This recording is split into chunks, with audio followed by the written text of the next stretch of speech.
ఈరోజు మనం డోరేమాన్ గురించి మాట్లాడుకుందాం. 50 ఏళ్లకు పైగా మనందరి ఫేవరెట్ అయిన ఒక నీలి రంగు రోబోట్ పిల్లి.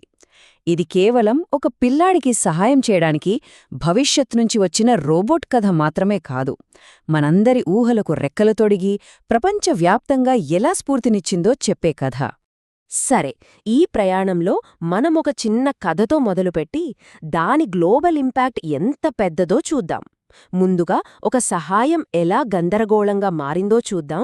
ఆ తరువాత డోరేమోన్ సక్సెస్ వెనుక ఉన్న సీక్రెట్ ఫార్ములా, అక్కడి నుండి ఒక మాంగా కామిక్ ఎలా ప్రపంచ ఐకాన్గా ఎదిగిందో, అది కేవలం కార్టూన్ మాత్రమే కాదని ఎలా నిరూపించుకుందో, చివరగా రకరకాల కల్చర్స్కి ఈ పిల్లి ఎలా కనెక్ట్ అయ్యిందో తెలుసుకుందాం.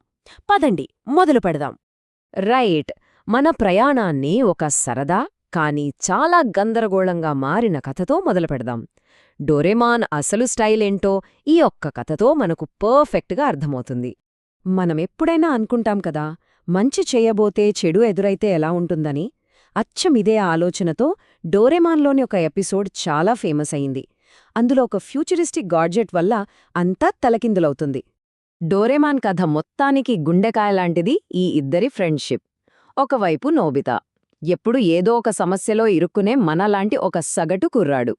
మరోవైపు డోరేమాన్, తన 4D పాకెట్లోంచి భవిష్యత్ గ్యాడ్జెట్స్ తీసి ఫ్రెండ్కి హెల్ప్ చేయడానికి ఎప్పుడూ రెడీగా ఉండే ఒక నమ్మకమైన రోబోట్ పిల్లి.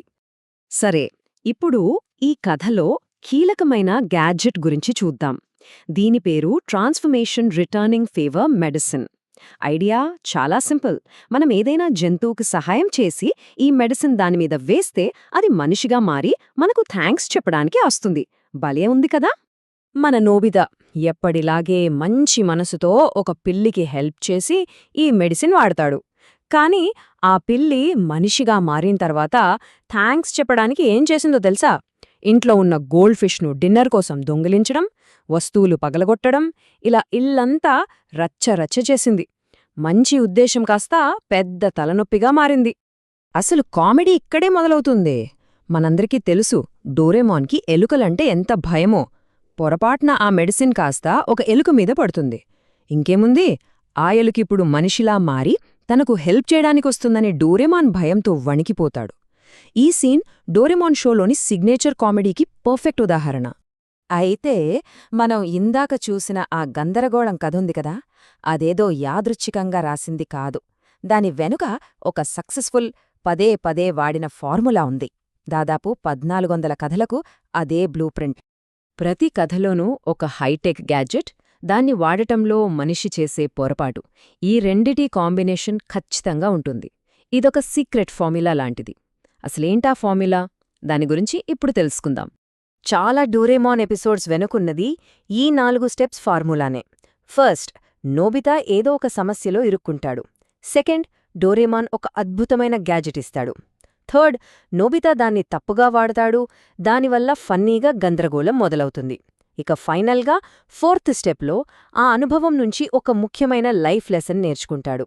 సింపుల్, ఎఫెక్టివ్ అండ్ ఎప్పటికీ బోర్ కొట్టని ఫార్ములా.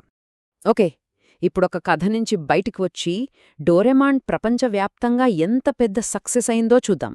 అంటే ఒక చిన్న కామిక్ బుక్ నుంచి మొదలై గ్లోబల్ ఐకాన్గా ఎలా మారిందో మనమిప్పుడు చూడబోతున్నాం. డోరేమాన్ జర్నీలో ఇవి చాలా ముఖ్యమైన మైలురాళ్లు.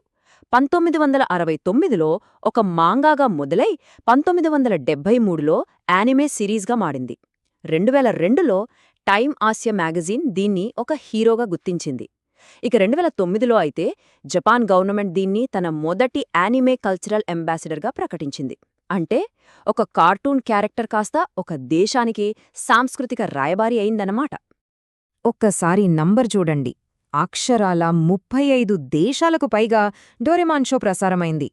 ఇది చాలు ఈ సిరీస్ ఎంతలా ప్రపంచవ్యాప్తంగా అందరికీ కనెక్ట్ అయిందో చెప్పడానికి. ఈ నంబర్స్ చూస్తే మనకు డోరేమాన్ ఎంత పెద్ద ఫ్రాంచైజో అర్థమవుతుంది. 1,34,44 ఒరిజినల్ కథలు, 45 మాంగా పుస్తకాలు, దాదాపు 4,500 రకరకాల గ్యాడ్జెట్స్. ఇంకా చెప్పాలంటే తైవాన్లో ఏకంగా 18 ఏళ్లపాటు నంబర్ 1 టీవీ ప్రోగ్రాంగా నిలిచింది.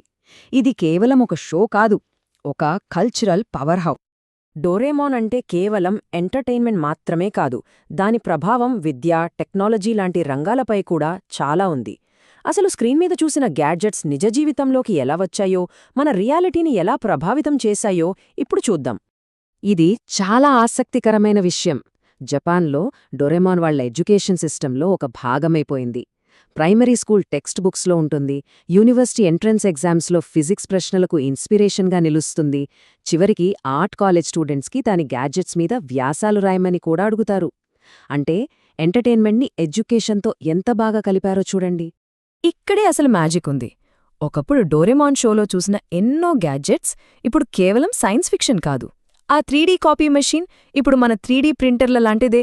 ఆ ఫొనెటిక్ టైప్ రైటర్ ఇప్పుడు మనం వాడుతున్న వాయిస్ టు టెక్స్ట్ సాఫ్ట్వేర్ లాంటిదే. అంటే డోరేమాన్ ఊహించిన భవిష్యత్తే ఇప్పుడు మన వర్తమానంగా మారింది. ఐన్స్టీన్ చెప్పిన ఈ మాట డోరేమాన్కి సరిగ్గా సరిపోతుంది. జ్ఞానం కంటే ఊహాశక్తి చాలా ముఖ్యం. డోరేమాన్ కథలు ఎప్పుడూ ఇదే చెబుతాయి, మన ఊహలకు హద్దులు లేవని, కొత్తగా ఆలోచిస్తే ఏదైనా సాధ్యమే అని మనల్ని ప్రోత్సహిస్తాయి. అసలు డోరేమాన్ ప్రపంచవ్యాప్తంగా ఇంత పెద్ద హిట్ ఎలా అయ్యింది? వేర్వేరు దేశాల్లో వాళ్ల సంస్కృతులకు తగ్గట్టుగా దాన్ని ఎలా మార్చారు? ఒక జపనీస్ ఐకాన్ని గ్లోబల్ ఫేవరెట్గా మార్చిన ఆట ఏంటో ఎప్పుడు తెలుసుకుందాం. అమెరికన్ ఆడియన్స్కి కనెక్ట్ అవ్వడానికి షోలో కొన్ని మార్పులు చేశారు. పాత్రల పేర్లను నోబి, స్నీచ్, బిగ్ జీగా మార్చారు. డోరేమాన్కి ఇష్టమైన డొరాయాకిని యమ్మీ బన్స్ లేదా పిజ్జాగా చూపించారు. చాప్స్టిక్స్ బదులు ఫోర్క్లు, స్వీట్స్ బదులు హెల్త్ కోసం ఫ్రూట్స్ పెట్టారు. ఇవి చిన్న మార్పులే అయినా అక్కడి ప్రేక్షకులతో కనెక్ట్ అవ్వడానికి చాలా ఉపయోగపడ్డాయి. ఇది చూడండి ఒక పర్ఫెక్ట్ ఉదాహరణ. జపనీస్ వర్జన్లో డోరేమాన్ ఫస్ట్ ఎయిడ్ కిట్ పట్టుకునుంది, కానీ యుఎస్ వర్జన్లో అదే ఫ్రేమ్ని అతను పిజ్జా పట్టుకున్నట్లుగా మార్చారు. కథను మార్చకుండా చిన్న చిన్న వివరాలను వాళ్ల కల్చర్కి తగ్గట్టు ఎలా మార్చారో చెప్పడానికి ఇది బెస్ట్ ఎగ్జాంపుల్. ఈ మార్పులు కేవలం పేర్లు, ఆహారంతో ఆగిపోలేదు. తైవాన్లో బుల్లీయింగ్ సీన్స్ మీద అభ్యంతరాలొస్తే కంటెంట్ని మార్చారు. బంగ్లాదేశ్లో హిందీ డబ్బింగ్ వద్దని స్థానిక బెంగాలీ భాషలోనే కావాలని అడిగితే అలాగే మార్చారు. అంటే ప్రతి మార్కెట్ను గౌరవిస్తూ వాళ్ల అభిరుచులకు తగ్గట్టు షోని మార్చారన్నమాట. ఇన్ని మార్పులు చేసినా డోరేమాన్ అసలు ఆత్మ మాత్రం చెక్కు చెదరలేదు. స్నేహం, దయ, ఆశ లాంటి యూనివర్సల్ థీమ్స్ వల్లే ఈ షోకి ప్రపంచవ్యాప్తంగా ఫ్యాన్స్ ఉన్నారు. హిందీ, తెలుగు లాంటి భాషల్లో డబ్బైన వర్షన్లను వెతికి మరీ చూడటం ఈ షోకి ఉన్న బౌండరీలెస్ అప్పీల్కి నిదర్శనం. సో మనం ఆలోచించాల్సింది ఇదే. ఒక సింపుల్ రోబోట్ పిల్లి, దాని ఎండ్లెస్ గ్యాడ్జెట్స్ కొన్ని దశాబ్దాలుగా మన ఊహాశక్తికి ఎలా స్ఫూర్తినిచ్చాయి? డోరేమాన్ వారసత్వం అంటేనే ఆశ, కల్పన. మరి భవిష్యత్తు నుంచి వచ్చిన ఈ పిల్లిని చూసి మన తర్వాతి తరం ఇంకేం అద్భుతాలు సృష్టిస్తుందో చూడాలి.